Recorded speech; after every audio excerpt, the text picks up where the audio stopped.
정부가 폐쇄 방침이 정해진 한국-GM 군산공장 근로자들에 대해 재취업을 돕겠다고 했지만 다시 일자리를 갖기는 쉽지 않은 상황입니다. 새만금 한중 경협단지 협의가 2년 만에 재개되면서 투자 유치에 관심이 쏠리고 있습니다. 바른미래당 도당위원장인 김관영 의원은 전국 정당화가 본격화하면 호남에서의 영향력도 더욱 커질 것이라고 말했습니다. 면허가 없는 일반인을 고용해 약을 짓게 하고 수억 원을 챙긴 약사가 붙잡혔습니다. 여러분 안녕하십니까? JTBC 8시 뉴스입니다. GM 군산공장이 폐쇄되면 군산조선소 가동 중단때에 이어서 또 한 번의 대규모 실업 사태가 벌어질 수밖에 없습니다. 네, 정부가 이들의 재취업을 돕겠다고 했지만 실직자들이 다시 일자리를 갖기는 쉽지 않습니다. 보도에 송창용 기자입니다. 한국-GM 군산공장에서 일하고 있는 근로자는 2천여 명입니다. 예정대로 오는 5월에 폐쇄되면 대부분이 일자리를 잃게 됩니다. 회사에서는 이미 희망퇴직 접수를 받고 있습니다. 설을 이틀 앞두고 일방적으로 폐쇄 통보했습니다. 그렇기 때문에 노동조합에서는 더 분노하고 있는 상황입니다. 정부는 군산을 고용 위기 지역으로 지정해 이들의 재취업을 돕는다는 계획입니다. 하지만 말처럼 쉬운 일이 아닙니다. 자동차 생산직은 전문 기술을 가진 일부를 제외하면 대부분 협력업체 생산 부품을 단순 조립하는 공정에서 일하고 있습니다.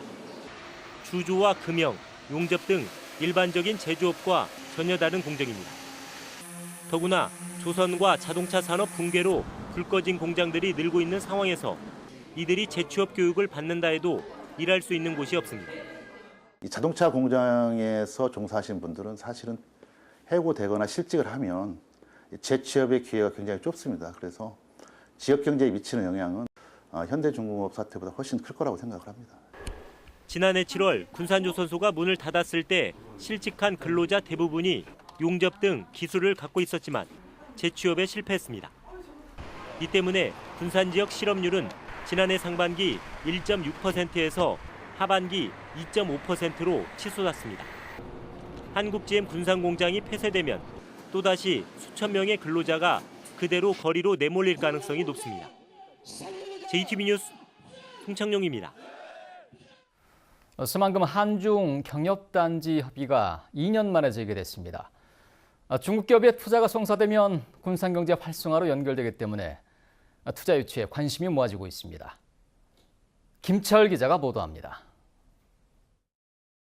좀 속도를 내서 이달 초 한중 경제장관 회의에 참석한 김동연 경제부총리가 국회 업무보고를 통해 중국 기업의 새만금 경제협력단지 진출 가능성을 밝혔습니다. 새만금의 중국 기업 진출을 꼭 했다 이런 식으로 상당히 강도 있게 얘기를 했고 중국 측에서 관심을 갖겠다고 하는 그런 얘기를 들어서 김 부총리는 두 나라가 상시적인 협의체 운영에도 합의했다고 말했습니다. 중국의 경제부처를 총괄하는 국가발전개혁위원회와 그 워킹 레벨의 실무 협의를 국장급으로 하는 것을 채널을 복원을 해서 지금 하기로 했고요. 상당히 빠른 속도로 여러 가지 주제에 대한 진전이 있을 것으로 저희가 기대하고 있습니다. 한중 경제협력단지는 2014년 7월 정상회담에서 국가 의제로 선정된 뒤 2015년 한중 FTA 체결 이후 같은 해 10월에 새만금을 한중 산업협력단지로 단독 지정했다가 사드 갈등으로 큰 성과를 내지 못했습니다. 2년 만에 어렵게 대화 채널이 복원된 만큼 중국 투자를 이끌어내는 전략이 시급해졌습니다. 중국의 투자라는 것이 가시화될 경우에 새만금 활성화에 굉장히 좋은 기회가 왔다라고 생각을 하거든요. 새만금 개발청이나 전라북도가 이 좋은 기회를 절대로 놓쳐서는 안 된다고 생각합니다. 다만 중국의 투자 시점이 구체적이지 않아 위기에 빠진 군산 경제에 도움이 될지는 지켜봐야 합니다. JTBC 뉴스 김철우입니다. 국민의당 통합파와 바른정당이 살림을 합쳐서 바른미래당으로 출범한 지 어느덧 10여일이 지났습니다. 도내에서도 여당인 더불어민주당은 물론 어제까지 동료였던 민주평화당과도 치열한 경쟁을 벌여나가야 하는데요. 바른미래당 도당위원장인 김관영 의원은 전국 정당화가 본격화하면 호남에서의 영향력도 더욱 커질 것이라고 말했습니다. 이승환 기자의 보도입니다.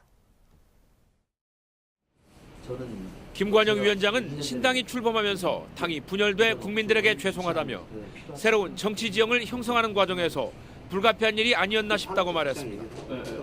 의석은 과거 39석에서 30석으로 오히려 줄었지만 바른정당의 합류로 전국 정당으로 발돋움할 수 있게 됐다는 설명입니다. 과거에 함적 진보 세력이 상당히 많았던 반면에 개혁적 보수 세력은 상대적으로 적었고요.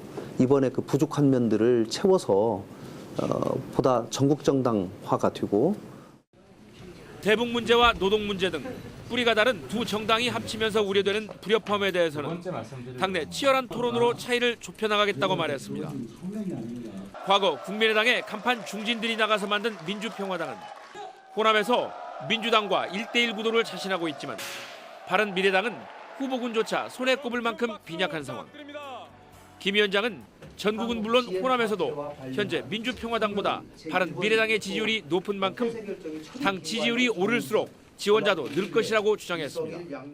저희 바른미래당은 전국적인 지지도에 있어서 민평당을 월등하게 앞서고 있기 때문에 선거가 가까우면 가까울수록 전국적으로 민주당과 바른미래당이 1대1 구도가 되고 자연스럽게 호남에도 그 영향이 있을 것이다 생각을 합니다. 김관영 위원장은 자신의 지역구이기도 한 군산의 GM 사태에 대해서는 공장 폐쇄를 막되 불가피하면 제3자 매각과 대체 산업 조성을 정부에 건의할 계획이라고 밝혔습니다. 우여곡절 끝에 첫 발을 뗀 바른미래당의 안착 여부는 이제 넉 달도 채 남지 않은 6.13 지방선거 결과에 달려 있습니다. JTB 뉴스 이승환입니다. 면허가 없는 일반인을 고용해 약을 짓게 하고 수억 원을 챙긴 약사가 덜미를 잡혔습니다.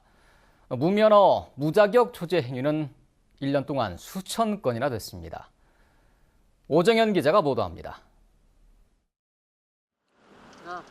병원 앞 한 약국. 환자들이 쉴 새 없이 드나듭니다. 이 약국은 큰 병원을 바로 마주하고 있어 수많은 환자들이 처방전을 들고 방문하고 있습니다. 그런데 환자들의 조제약을 약사가 아닌 전문 지식이 없는 종업원이 짓도록 했다는 혐의를 받고 있습니다. 76살 약사 정모 씨는 면허가 없는 일반인을 고용해 대신 약을 짓게 했습니다.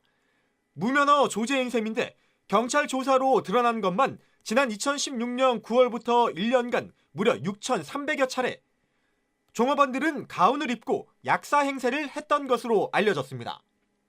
아니 조제가 아니고 뭐든지 지금 얘기 안 한다고요. 우리 소문이 다 나가지고 지금 우리 지금 열받아 죽겠는데 누가 소문내는지 모르겠습니다. 정 씨가 1년 동안 벌어들인 돈은 모두 3억 9천여만 원. 직접 약을 지은 것처럼 꾸며 요양급여 2억 2천여만 원도 챙긴 혐의를 받고 있습니다. 직접 조제를 해봐라 했더니 제대로 그 조제 포장하는 거라든지 이런 업무 자기는 관리만 했지 실제 조제 업무 떠난 지가 오래됐다. 경찰은 정 씨와 정 씨 대신 약사 행세를 해온 종업원 등을 약사법 위반 등의 혐의로 불구속 입건했습니다. 또 이러한 불법 행태를 저지르는 약국들이 더 있을 것으로 보고 수사를 확대하고 있습니다. JTB 뉴스 오정현입니다. 여고생 수십 명을 성추행한 부안여고 체육교사에게 1심 법원이 집행유예를 선고하자 졸업생들이 반발하고 나섰습니다.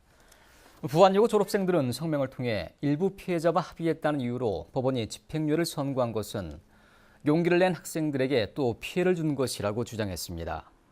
전주지법 정읍지원은 아동청소년 성보호법 위반 등의 혐의로 기소된 체육교사에게 일부 피해자와 합의하고 추행 정도가 비교적 중하지 않다며 징역 2년에 집행유예 3년을 선고했습니다. 네, K리그가 다음 달 1일 막을 올립니다. 성공적으로 선수 영입을 마친 전북은 홈에서 울산과 개막전을 갖는데요. 이번 시즌 K리그 2연패는 물론 아시아 챔피언스 리그와 FA컵 등 3관왕을 노립니다. 정원익 기자의 보도입니다. 지난 시즌 K리그에서 우승하며 5번째 별을 달게 된 전북 팬들. K리그 개막과 함께 전북이 돌아옵니다. 전북은 다음 달 1일 홈에서 울산과 시즌 첫 번째 경기를 갖습니다. 올 시즌 전북은 로페즈와 아드리아노, 티아고로 이어지는 용병 삼각편대를 갖췄습니다. 아드리아노는 지난 20일 아시아 챔피언스 리그 홍콩 키치와의 경기에서 해트트릭까지 기록했습니다.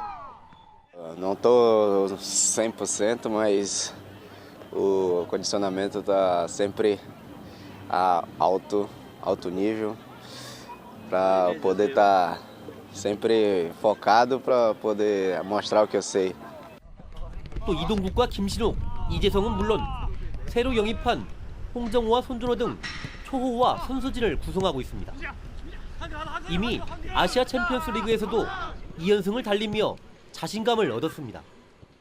ACL 예선 2경기를 통해서 선수들이 좋은 활약을 보여주고 있기 때문에 K리그가 개막돼도 이런 좋은 흐름을 가지고 K리그 2연패는 물론 아시아 챔피언스 리그와 FA컵 등 3관왕을 달성할 수 있는 좋은 기회입니다. 우리 선수들이 부상자 없이 리그를 준비를 잘 한다면 세계 대회를 목표로 준비를 해보도록 하겠습니다. 전북은 내일 전북도청 대공연장에서 올 시즌 출정식을 갖고 3관왕을 위한 출사표를 던집니다. JTB 뉴스 정원익입니다. 김제 출신의 최규성 전 의원이 한국농어촌공사 신임 사장에 임명됐습니다. 최규성 농어촌공사 사장은 전주고등학교와 서울대 법대를 졸업했으며 김제 완주 선거구에서 3선 의원을 하면서 국회 농림축산위원장을 역임하기도 했습니다. 취임식은 오는 26일 전남 나주 빛가람 혁신도시에서 열립니다. 민주당은 오늘 최고위원회에서 김춘진 전 전북도당 위원장의 도지사 출마로 공석이 된 자리에 김윤덕 전주시 완산갑 지역위원장을 임명했습니다. 전북 부안 출신인 김 신임도당 위원장은 동암고와 전북대 회계학과를 졸업했으며 제19대 국회의원을 역임했습니다. 바른미래당의 유일한 단체장이었던 정헌율 익산시장이 탈당계를 제출했습니다. 당초 국민의당으로 당선된 정 시장은 그동안 탈당하지 않고 국민의당의 바통을 이어받은 바른미래당에 남아있었지만 오늘 오후 3시쯤 도당에 탈당계를 냈습니다.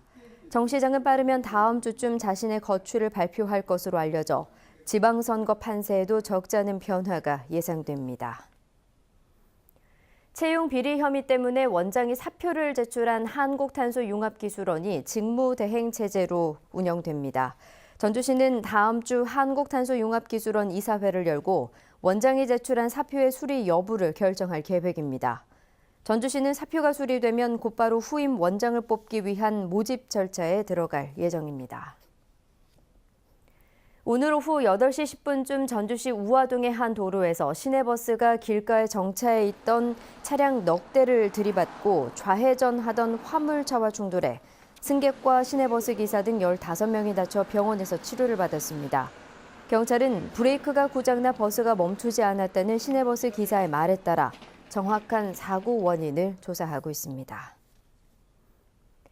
오늘 오후 5시 15분쯤 진안군 진안읍의 한 돼지 축사에서 불이 나 돼지 230마리와 축사 2동 520제곱미터가 타 소방서 추산 6,700여만 원의 재산 피해가 났습니다. 소방당국은 농장 안에 보온 등이 과열돼 불이 난 것으로 보고 정확한 화재 원인을 조사하고 있습니다. 오늘은 대체로 포근한 가운데 전북, 익산 등 9개 시군에는 하루 종일 건조주의보가 내려졌습니다. 오늘 밤부터 내일 아침까지는 일부 내륙 지역을 중심으로 빗방울이 떨어지겠습니다. 주말인 내일도 포근한 날씨가 예상됩니다. 아침 최저기온은 영하 3도에서 영상 2도, 한낮 기온은 영상 9도에서 12도로 오늘과 비슷하겠습니다. 휴일에도 큰 추위는 없겠지만 일교차는 10도 이상 벌어져 건강관리에 주의가 필요합니다.